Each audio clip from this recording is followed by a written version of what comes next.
Thank you very much for making me talk, and thank you very much for being here. So, most of the work will be collaboration with those three authors, Habib Amari, Eric Bontier, and Marcus Vogelus, and not three all the time, but and sometimes others, so I will mention them too. What I call review is because I have almost zero claim to any work on those parts. It's just that it's just to show you what other people have done.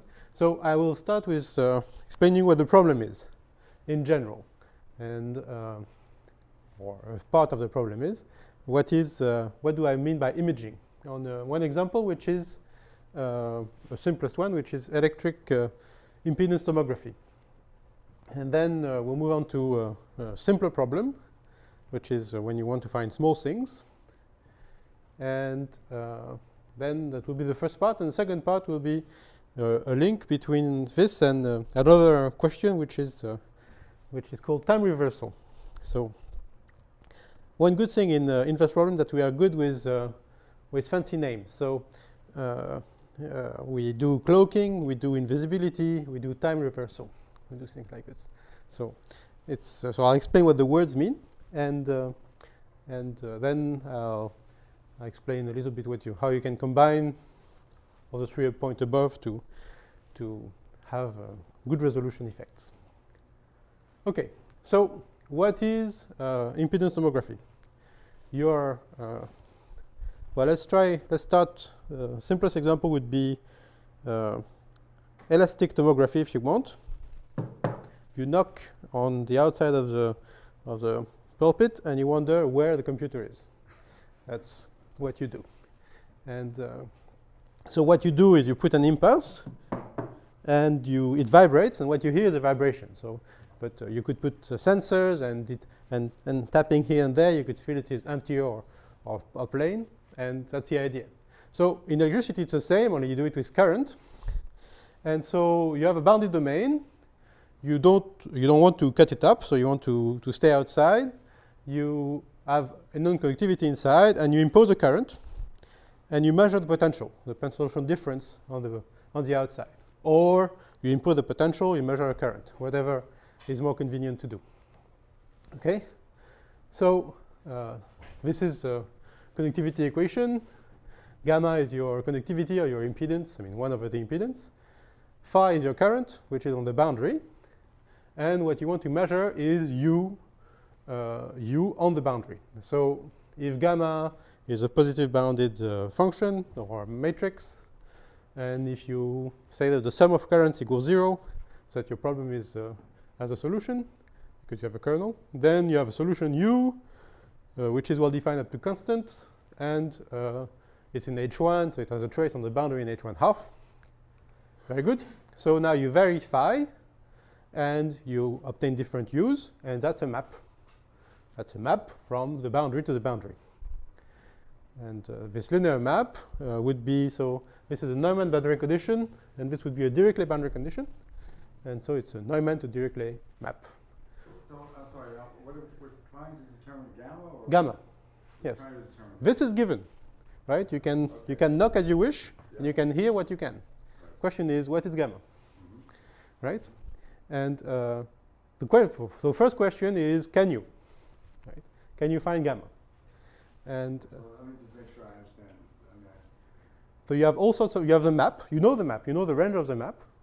You know a full map from H1 minus 1/2 to H1 half on the boundary. Mm-hmm. And of course it depends on gamma, right? Because U is a solution of the equation inside. Yes. You just measure it on. You're saying if you know the map, then you find gamma, right? Yes. Can you? Yes. Mm-hmm. Okay.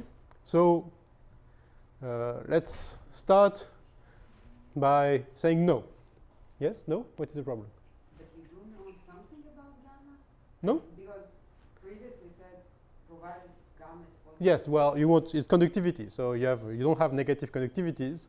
You know, it's but you just said generally, you don't assume any irregularity, you just say it satisfies the conductivity equation, which means that gamma is a bounded matrix.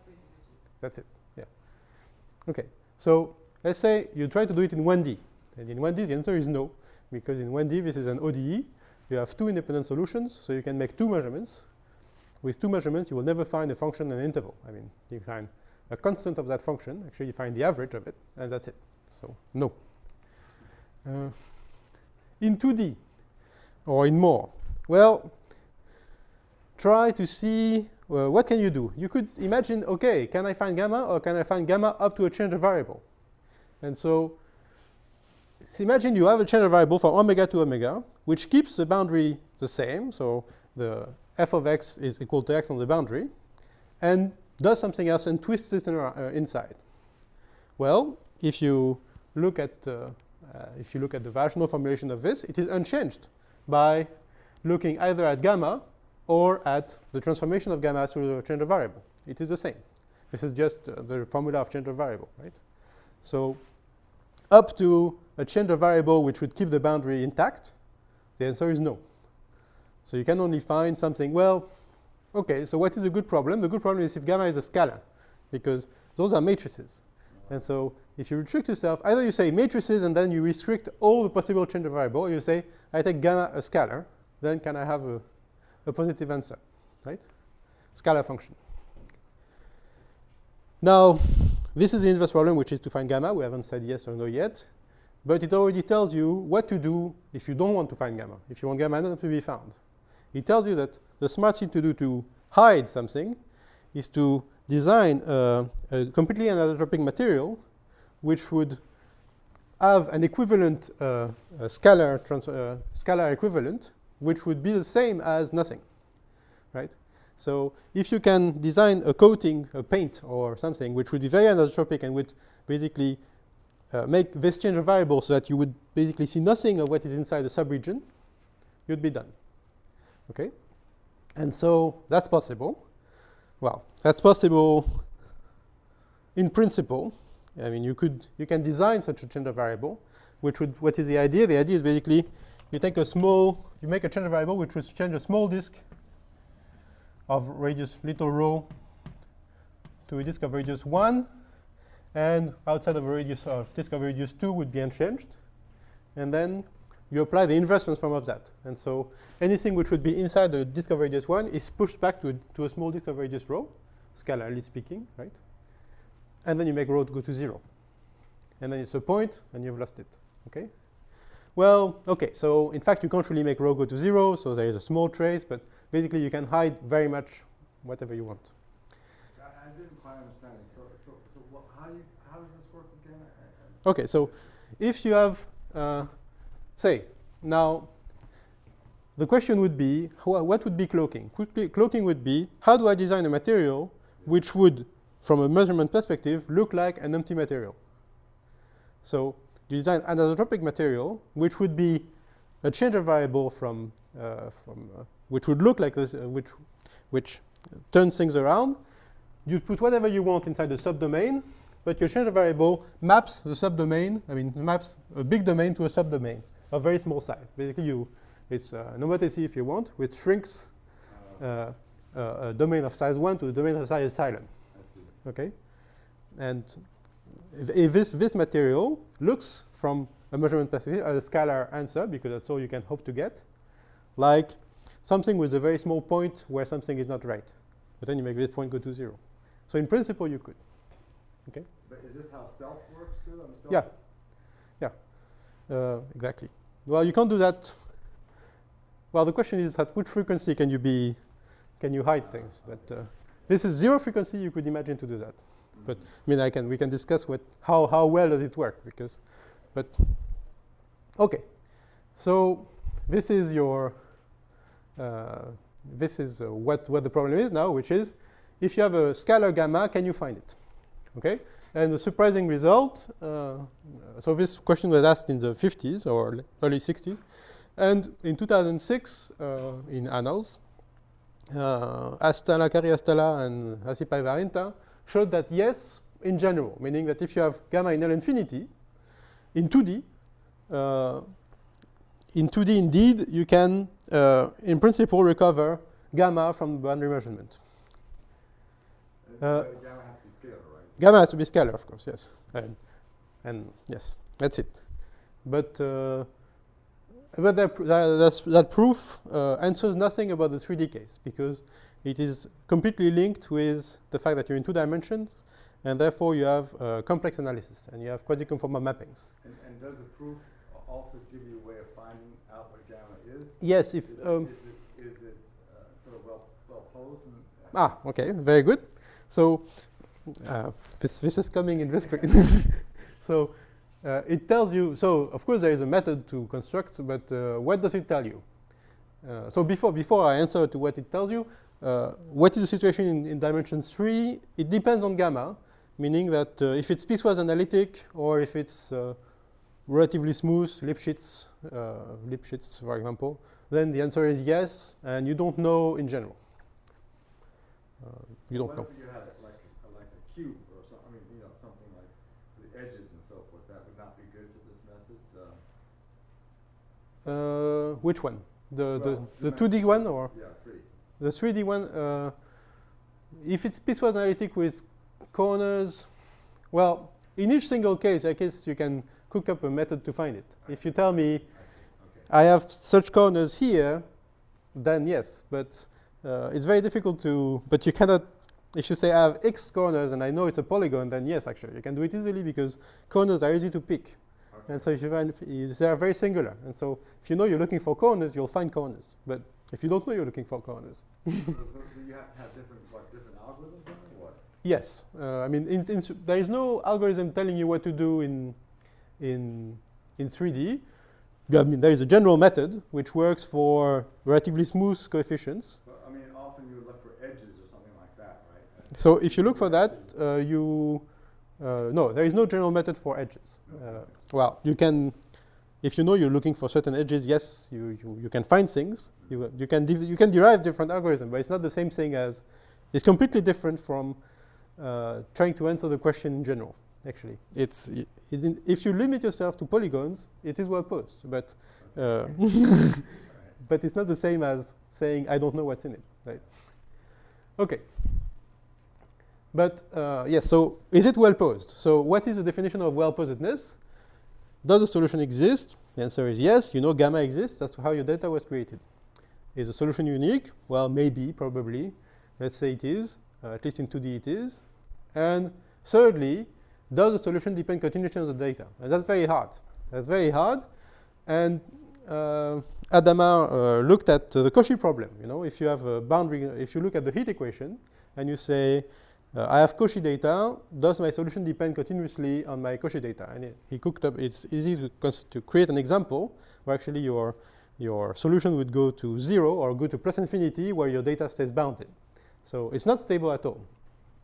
And in the same manner, in this example, which was exponential, you can prove that even if those 3 points are true, you cannot expect more than logarithm dependence, meaning that at best, if a general algorithm is found, you can already say that if you try to find, as a perturbation argument, the difference between gamma 0 and another gamma that you would cook up, you would be the difference, the stability with respect to lambda is as much logarithmic. And for numerical analysts, the logarithm doesn't converge to doesn't go to infinity. It's a bounded function, because with any measurement data, a logarithm is a bounded function, right? 10 to the minus 16 is just minus 16. So this is for even for 2 dimensions, right? Yeah, in any dimension, yes. No, it doesn't answer. So the fact that the theorem is true doesn't answer the question at all. I understand. Unfortunately, yes. So you cannot. So because of this, it is severely ill-posed in general. So you could decide, well, I'm going to change the problem in one or another, regularize it, or add extra data. And regularization is very popular. It fits most optimization problems, but you but you lose the connection with the physics, if you want, because since you add an extra term which isn't there, except if you design your regularization to be exactly matching the problem you're looking at, it's actually very hard to do one which is very efficient. Now, I had an L2 type of theory. Is that easier? Is that better? Not you want, I mean, if you want to find I your, don't know what, I mean. you want to penalize something in L2? Can you have cruder distances rather than L infinity, for which this converges better, I guess my question. You have a lot of local minimizers everywhere. And so it's mirrored with, the problem is that the solution of the initial equation is analytic with respect to gamma in L infinity, meaning that the perturbation of U, in fact, it's linked to the fact that you can make measurements if you want. If you have a good measurement, it means that if you measure the same thing twice, it will give you the same answer. Which means that if you have changed a little bit the conditions of the world around it, it hasn't affected your solution. That's very good to make good measurements, and it means that the inverse problem is hard, because it means that actually small changes do not work. So good measurements mean difficult inverse problem. I mean, that's ooh. Okay. Well, so that's a terrible picture, which I'm sorry about. So let me draw the picture on this. So let's now move on to say, let's look at a simpler problem. I had a very nice picture, but this is more, this is an homogenized one, yes. So let's say you have a domain, and you have all sorts of things in it. Okay. And but you make an assumption. You make an assumption and you say, well, I know what my conductivity is inside my domain. It's gamma 0 of x, almost everywhere. And then it's gamma 1 somewhere else in those subsets. Would you assume there's high contrast or not necessarily? No, you just have gamma 0 different from gamma 1, hopefully. But you have something else happening in a subset, okay? Omega epsilon. You don't look at things next to the boundary, because in the boundary, this is an interior result if you want. So next to the boundary, actually, if it's on the boundary, you can find it. So, but you say you stay inside the domain. You want to take internal measurements, and the assumption you're making is the place where you don't know what things are is small. So the obvious application is finding tumors, for example. Is that you globally know that you have healthy tissues, and you want to find small, hopefully a small place where tissues are different and have a different behavior. Or you want to find a mine, or, you know. The applications are different from different periods. I guess in the 80s, people wanted to find tanks in deserts, and now you want to find tissues, healthy tissues in biology. So first step is the agreed idea is that what you want to do is to understand the direct problem. How does the solution behave with when you change the conductivity in a small place? How does that affect your solution U epsilon? And to characterize the effect of changes on a small volume. And from this characterization, hopefully you will be able to design an ad hoc method to find what you want to find. Okay? All right. So what do? We say, we know the solution if I have gamma 0 everywhere. So this I can measure. This is data from a healthy body, if you want. And this one is the one with defects. Okay? And so what we do is we make a difference measurement. We measure the difference between the good case and the case with defects on the boundary data. Okay? So there is no, it is not singular. So you can prove easily that if the difference of conductivities go to 0 in L1, I mean on a small, yes, in any LP but L infinity, well, your gamma will go to gamma 0 in all those LPs, and your U will go to U0 in H1. So it's not a first order term. So it's not a zero order term. So there will be a trace which will depend obviously on your volume. Okay? And so what is the result? The result is that you can in fact show a formula which explains, so I will explain how you derive such a thing, but which explains what is the signature of those defects. So it is in terms of the volume, omega epsilon, it depends on your contrast, gamma 0 minus gamma 1. Okay. What is n? N is a function you use to localize things on the boundary. So it's a green function, if you want, on the boundary. So it's a Neumann function, which says that this is how you localize your u minus u0. Okay. So by definition, u0 is u0 of y is sorry.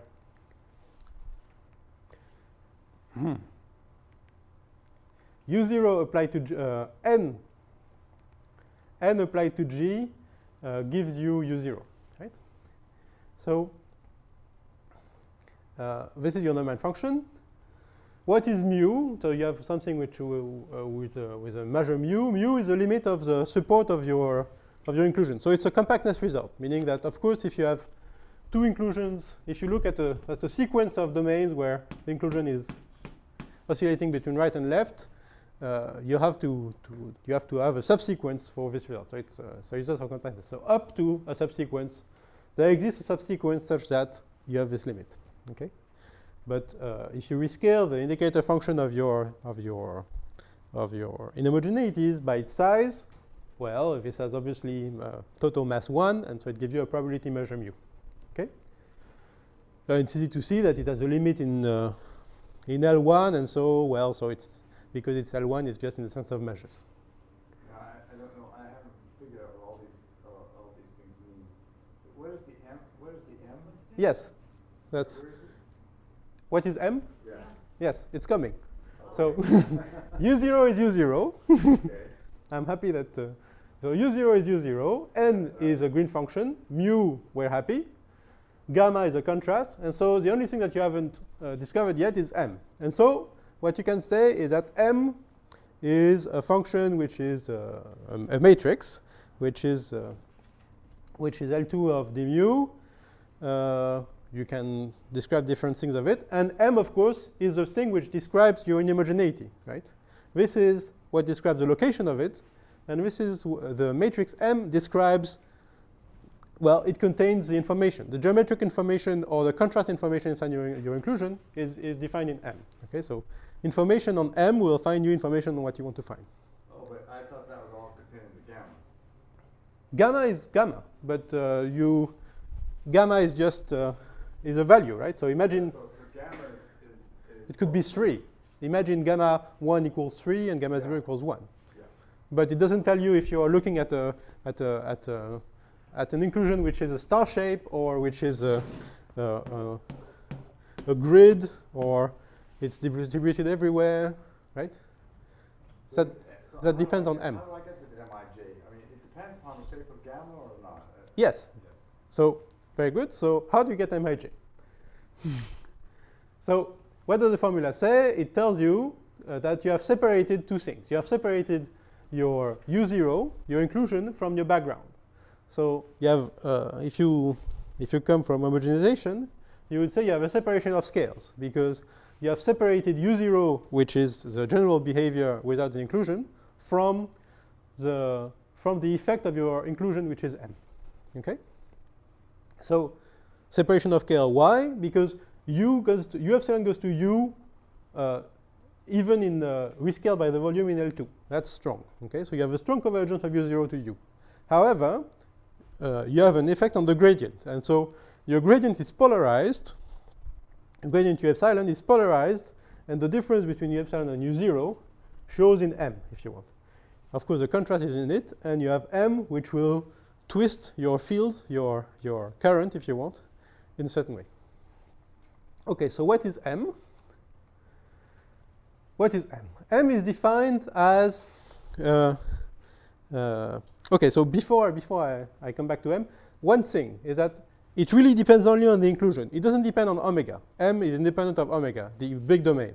If you take a bigger domain or a smaller domain, which is around, which still contains the inclusion, it's the same M, right, up to volume.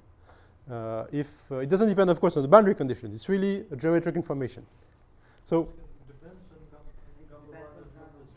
it depends on gamma 1 and gamma 0, yes. But it doesn't depend on, point-wise, right? So right now you're talking about the direct problem, but yes. when you think of the inverse problem, you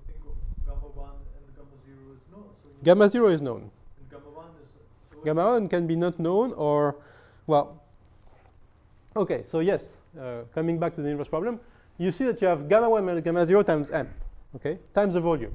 So first thing it tells you that a bigger inclusion with a smaller contrast or a smaller inclusion with a bigger contrast has the same effect, right? If you multiply, you have at first order, the difference of contrast and volume is the same. So they have so you have to, if you want to find the volume, you have to make an assumption on the contrast or vice versa, right? But if you want to find the orientation of things, But you're assuming something about gamma 1 no, as it's a dependence of gamma 0? gamma 1 is just a function. But I mean, here you, okay, so to write this formula, sorry, you need gamma 0 to be relatively nice, meaning that actually you want gamma 0 not to be general infinity, but somewhat smooth. Well, it's, yes, somewhat smooth. So for example, C0 is enough, but you don't need as much as C0, but C0 is nice, okay?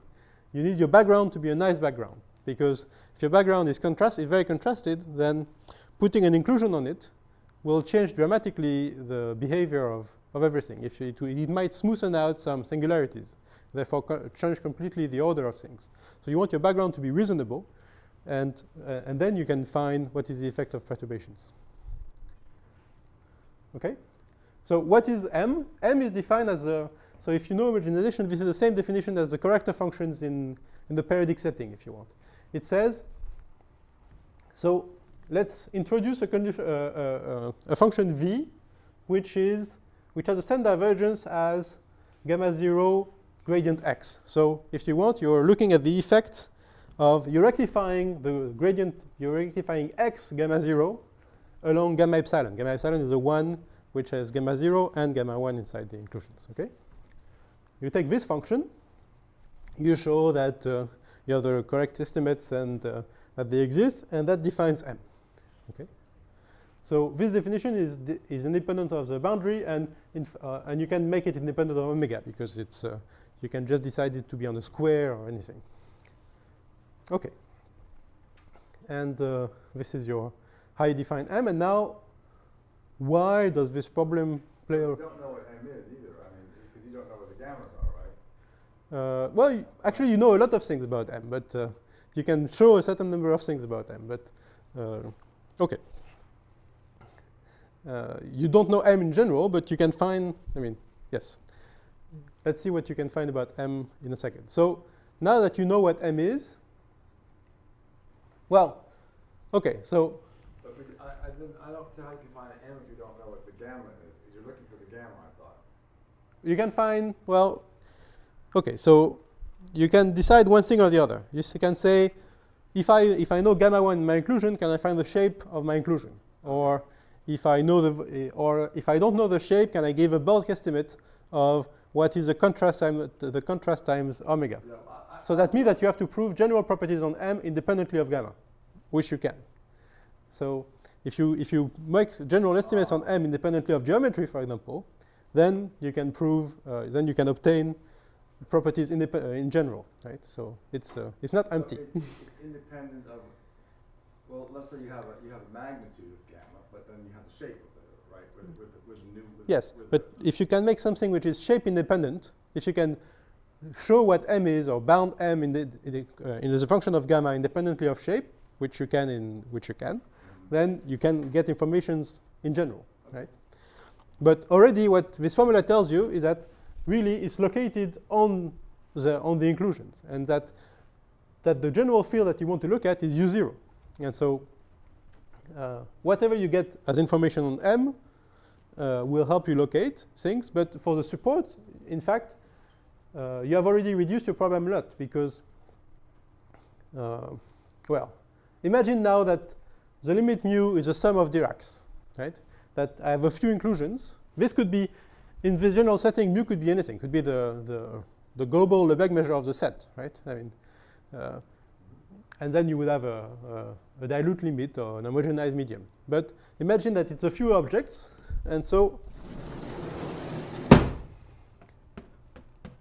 say that in the limit, mu is concentrated in, say, 10 points.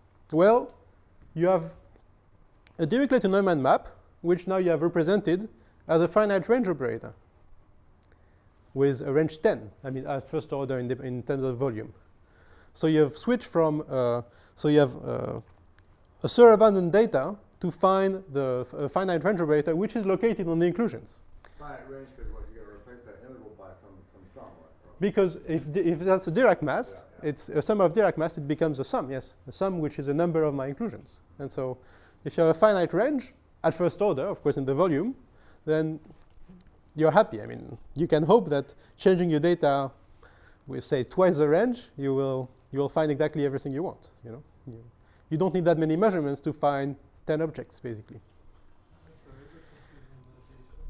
When does the function which you denoted phi previously enters Into u, right? U depends on phi, right? U0 is a function of phi, or g, sorry. G is phi. G equals phi. My current is g or phi. Right? So that's phi. Yes. So could you show the equation? So now this is my Dirichlet data, u on the boundary. What is my Dirichlet data on the boundary? The function of g or phi. It depends on something inside, obviously. It depends on the difference of conductivities located on the support of the inhomogeneities, where my field u0 is twisted by my matrix M. Enters only is there anything in this formula except for u0 and u epsilon which depends on No, just u0. Oh, U epsilon also doesn't depend on. U epsilon, of course, depends on, it's measured with the same thing, right? We make the same measurement. We make the same measurement, one with defect, the other one without defect. Without defect, with defect. Yeah? We just have to be reminded about those. Okay, yes. Yeah? Okay. All right. So, how do you prove the representation formula if you want? So, let's ask. Before you prove it, Yes? once you have it, what I don't quite see what it does for you. So, it does two things. Yeah, okay, so it does three things. The first thing it does is that it tells you what is the range of your operator. The range of your Dirichlet to Neumann map is, say you have, say, n inclusions. Right, it has. So it is, the range is generated by a Dirac mass located at the location of my inclusions. And the shape of it is vectors, which are the gradient of u0 twisted by m, okay, times the contrast and the volume. And so if you know this information, you can decide to find it back. You can decide to find those inclusions by testing, using phi, smart phi's as boundary functions to locate it. So suppose we just have some fixed number like Yes. Yes. five defects, right? Yes. 5 local defects. So then how do I so now I want to find out where they're located, right? Yes. Yes. And Okay, so so you can count the number by looking at the rank of this thing, roughly. yes, and you can also find them because, in fact, yes. this is those. If you this is okay. So if you look at the operator, okay. So if you look at your Dirichlet to Neumann map, the eigenvalues of this operator, the eigenvectors of this operator are exactly the Dirac masses located in your inclusions. The first n eigenvectors are Dirac masses located in the inclusions. Thus, if you make a spectral decomposition of an SVD of your operator, you'll find your inclusions. I mean your location. And if you want to find the contrast of the shape, then you have to try to see what is, now that I know where they are, can I do something else and find where? Okay?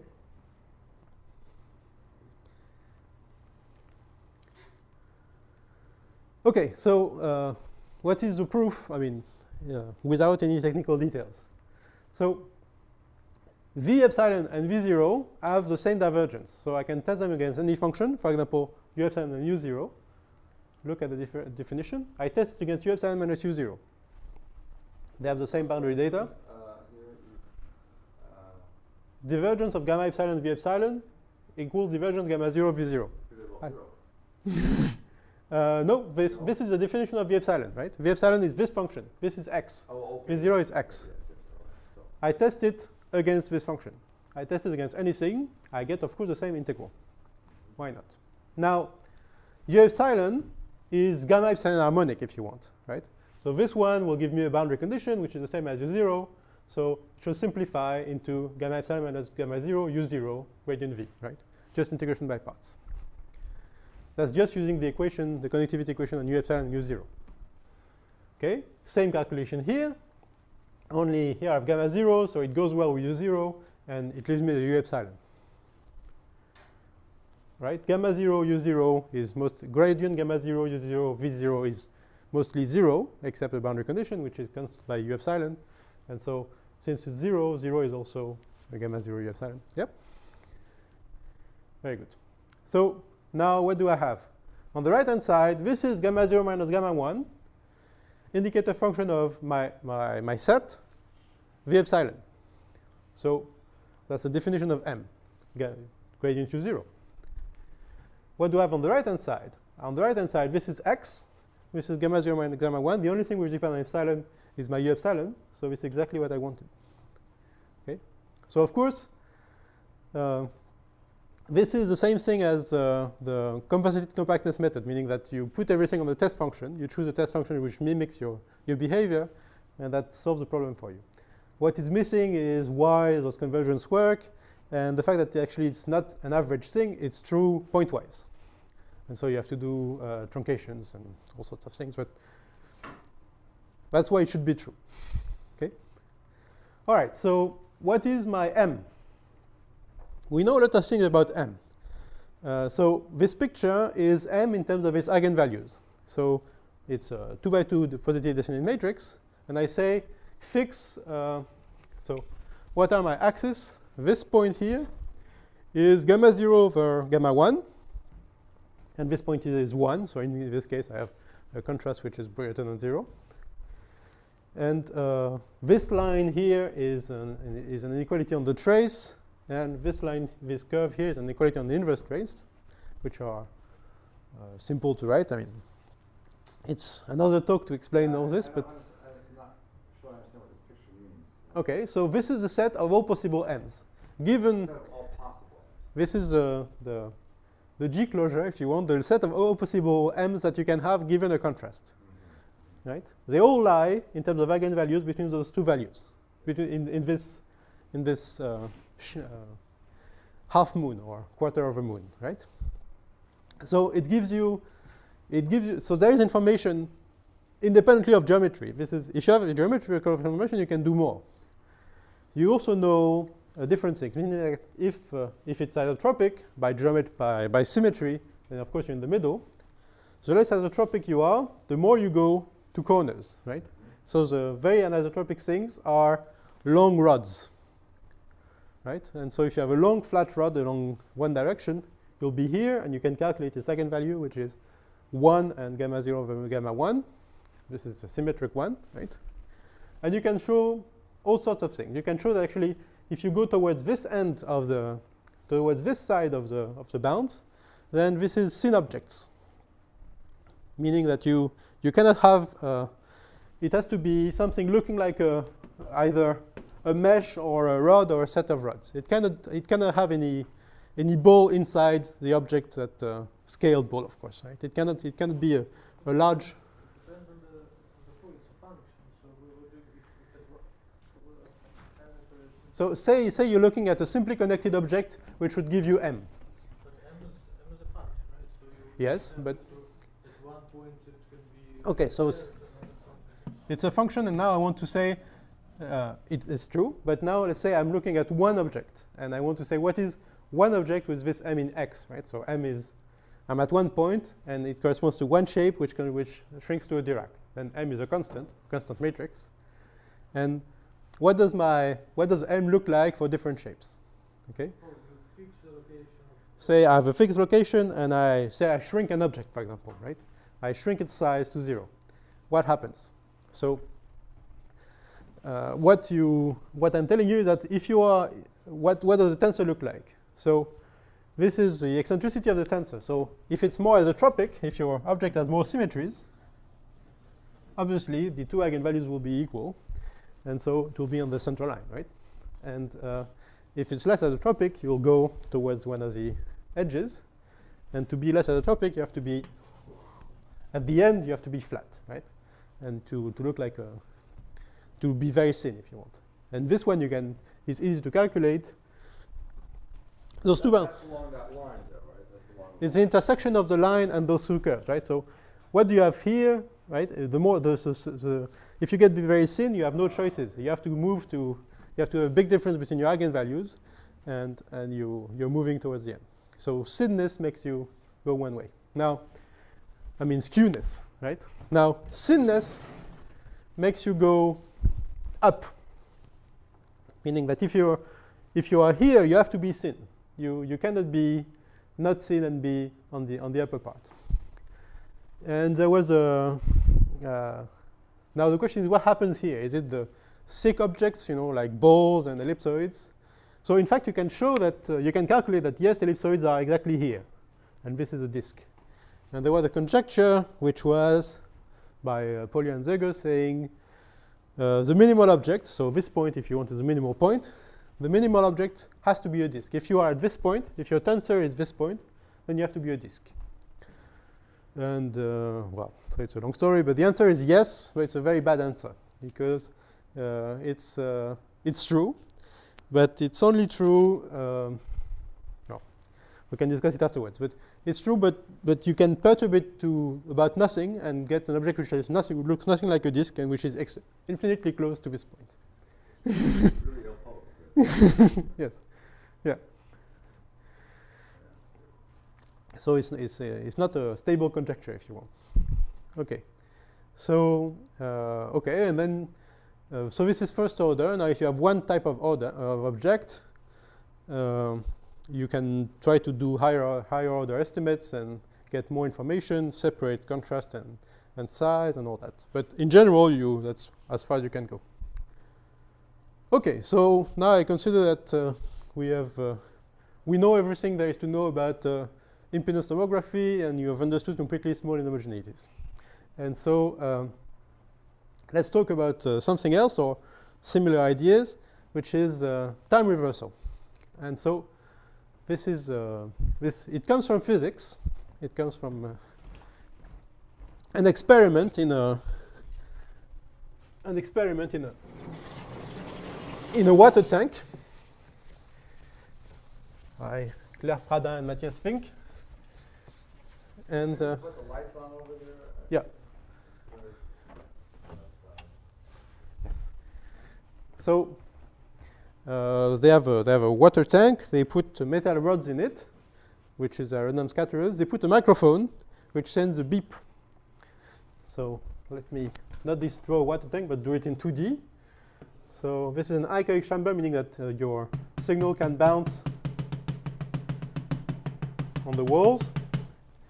This is your scatterers. This is where your microphone is. You listen to it on one side. Okay, these are recording microphones. Okay, so you emit a pulse here, and you listen to it for a certain long time t on that boundary.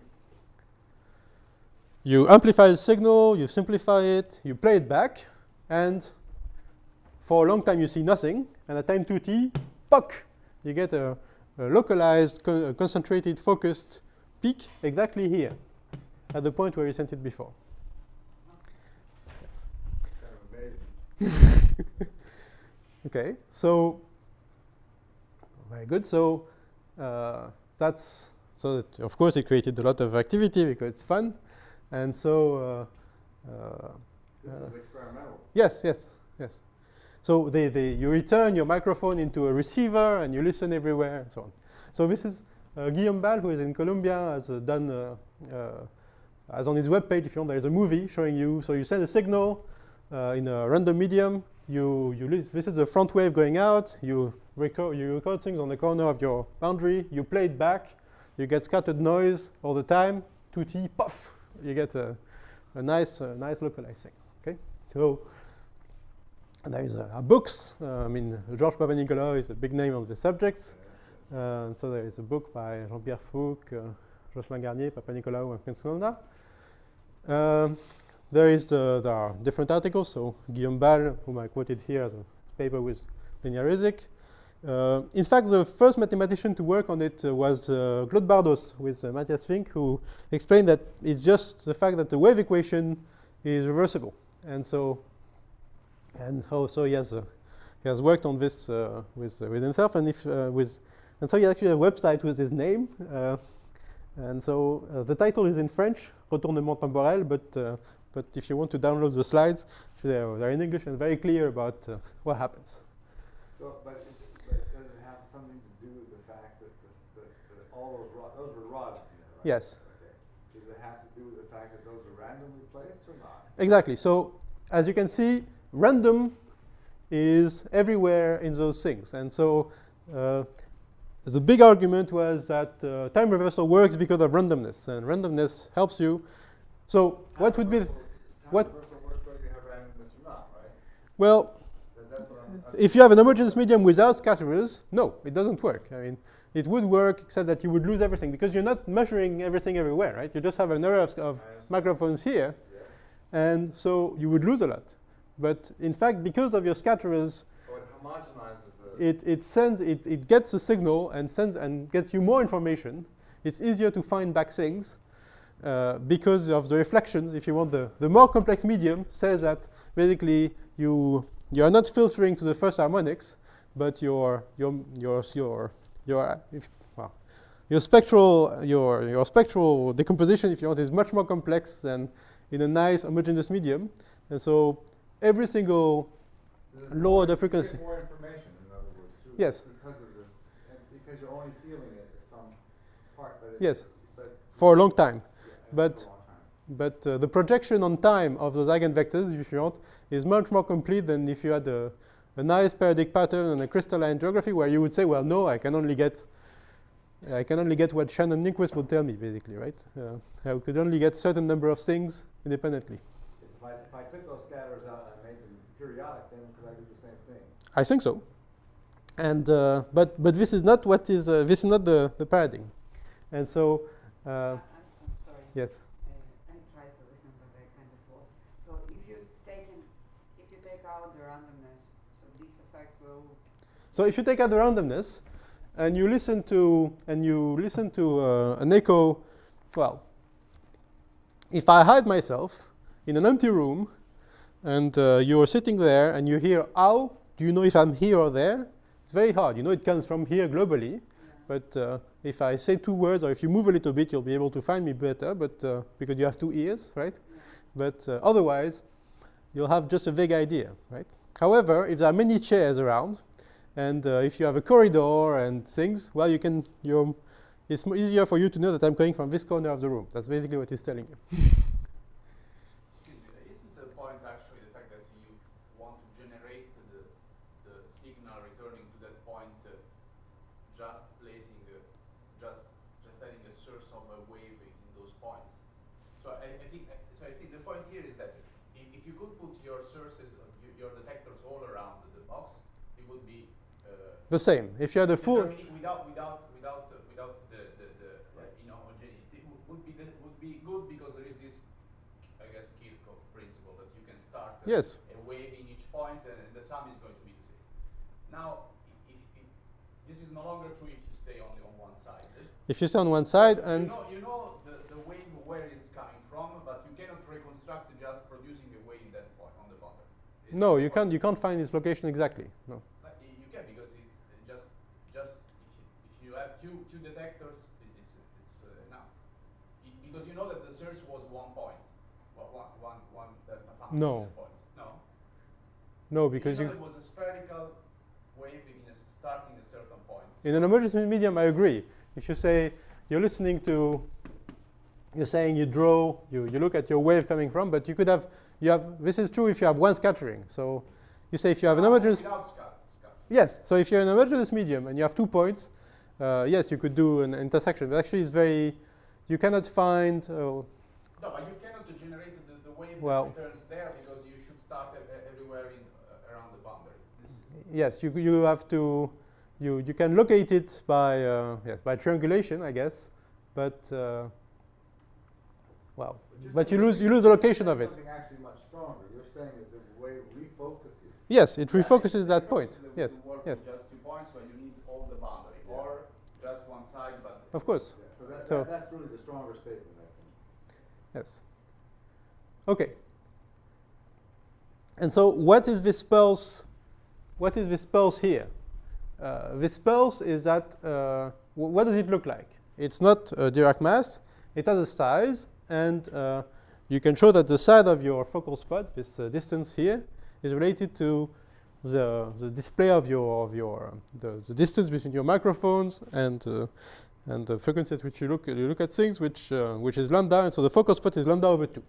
Okay, and this you can, by an integration, if you look at the green function, you can show that lambda over 2 is as much as you can hope for, and in fact you can get lambda over 2 in physics. I mean, in experiments. This is 2 teams of people, Henty and Stanstil, and the Fink team also, published in the Physical Review Letter, the fact that you get lambda over 2, which is fantastic, meaning that you get the resolution you would hope for physically. Okay. So what does resolution mean? It means how far apart should be 2 sources to be identified as different in a time reversal experiment, meaning that if you have your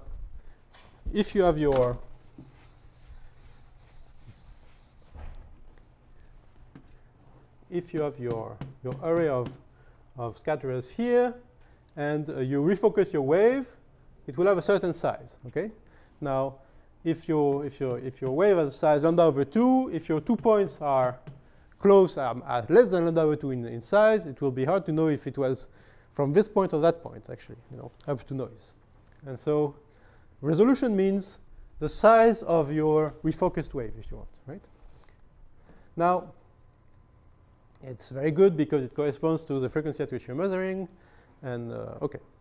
Now, in 2007, the same team published an article with a very good title, which is Focusing Beyond the Diffraction Limit with Far-Field Time Reversal. So what do?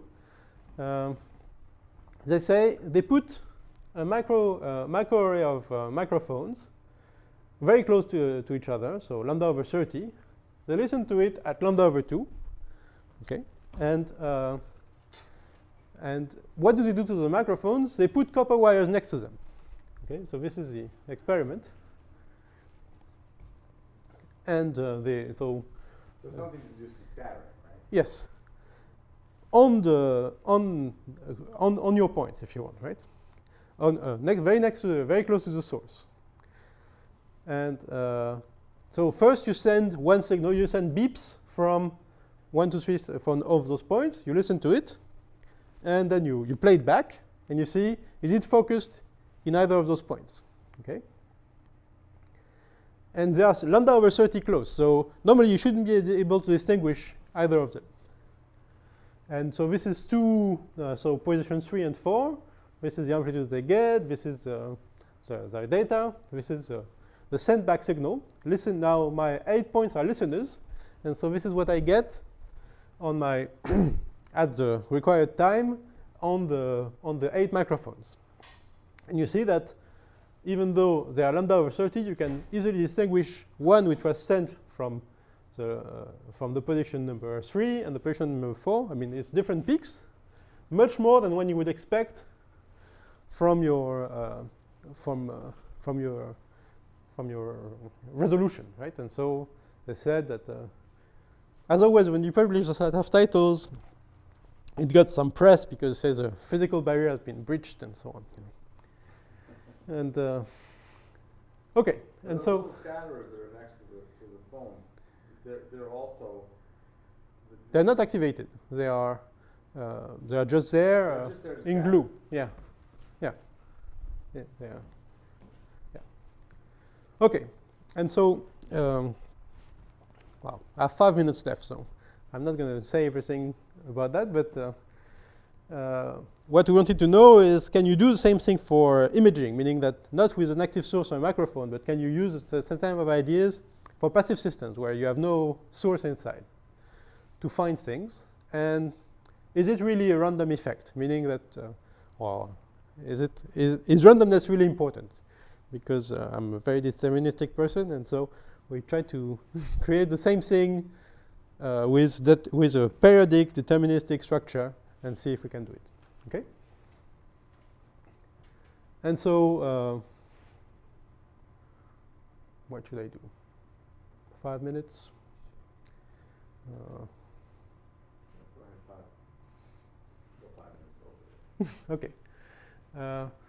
So this is your model. You have a Helmholtz equation, and this is your electropermittivity. You have your frequency is omega.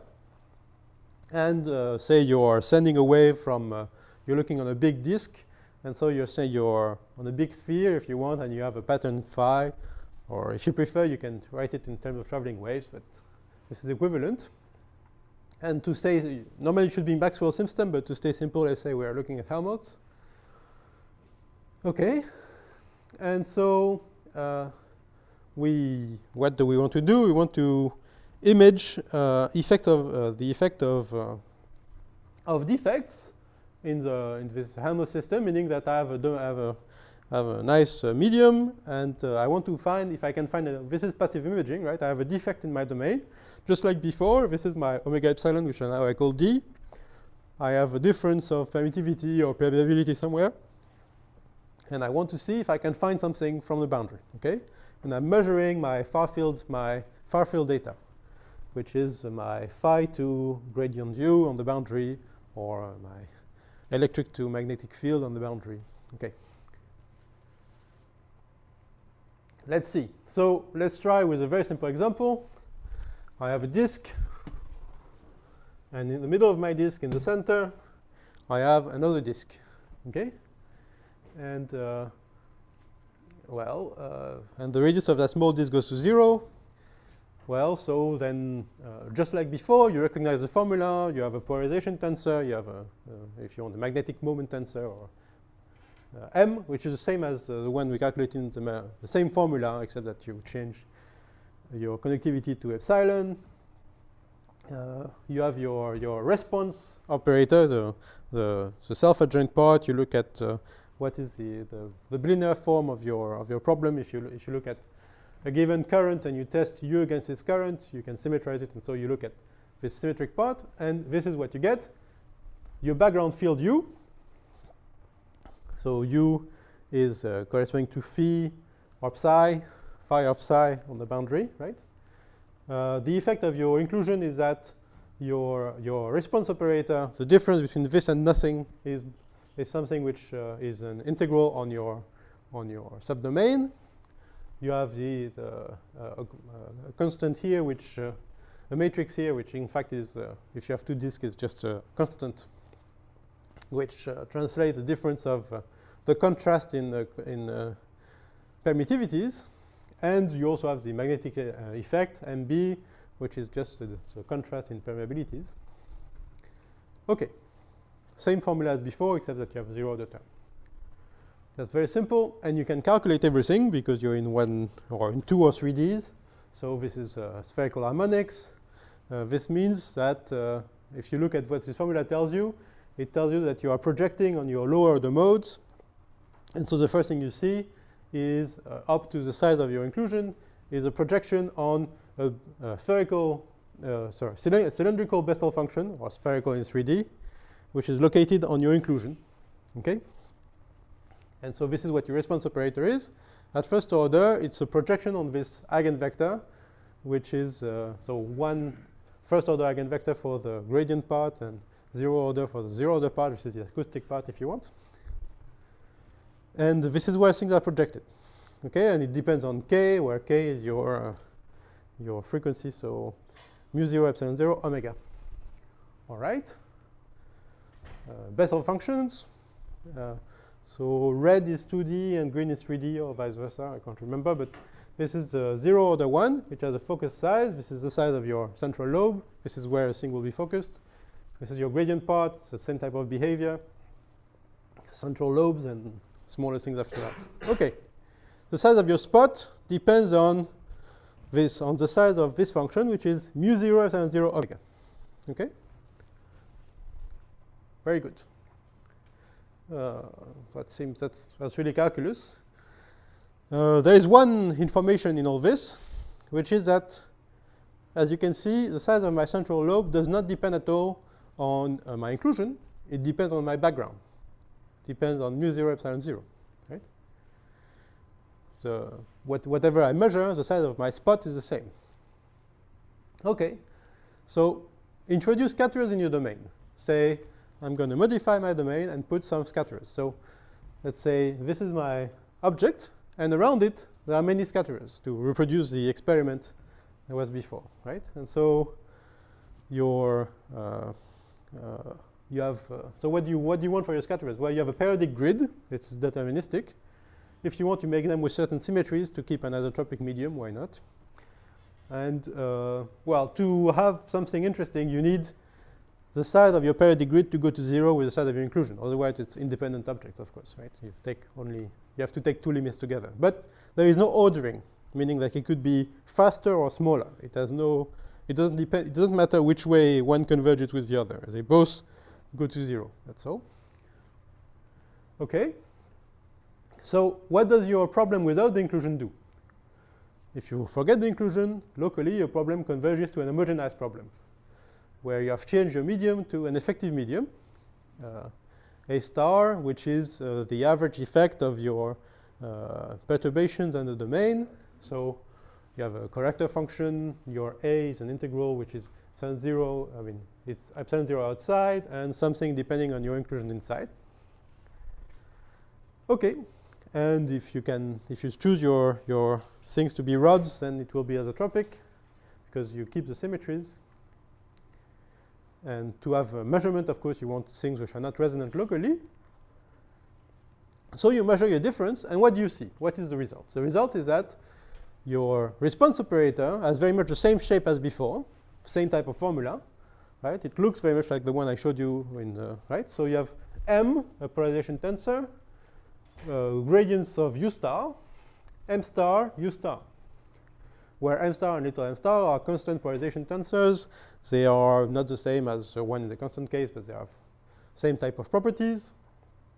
Okay, so what is the good thing? The good thing is that really you have replaced U0 by U star. So what you have done is that you have changed the size. If you put scatterers, you change the size of you change your effective medium, your homogeneous medium, your background medium to the effective medium. And so you have changed your size of focalization spot to a smaller size. And this is what's happened in the experiment, that his focalization spot has been changed to, because you have changed your medium basically, even though your inclusion is the same as before. So it's a local effect. And so if you did it, if you said, well, of course, I could have thought of that. So this is just small mathematics. If you say, I make my period go to 0, I homogenize my medium, and then I do a small volume fractional expansion, you get the right answer, meaning that you would get something like this with stars. You get the wrong constants, but that's not very important. But okay. If you do the opposite, this is what was a breach of physics. That he said, well, first I say I do a small, I look at my focal spot locally, so I do a small volume expansion. I have a point source, and then I make my period go to 0, meaning I forget my round medium. Well, in this case, the reference solution is epsilon 0, and so this is why this is what the mystery was, if you want. That in fact, it's not the way to calculate the background wasn't the background. You have changed your background. Okay, and of course, both formula go together, and I guess I'm already 5 minutes past, so I'll stop here. Thank you. Very much. So, but I still don't understand. So what is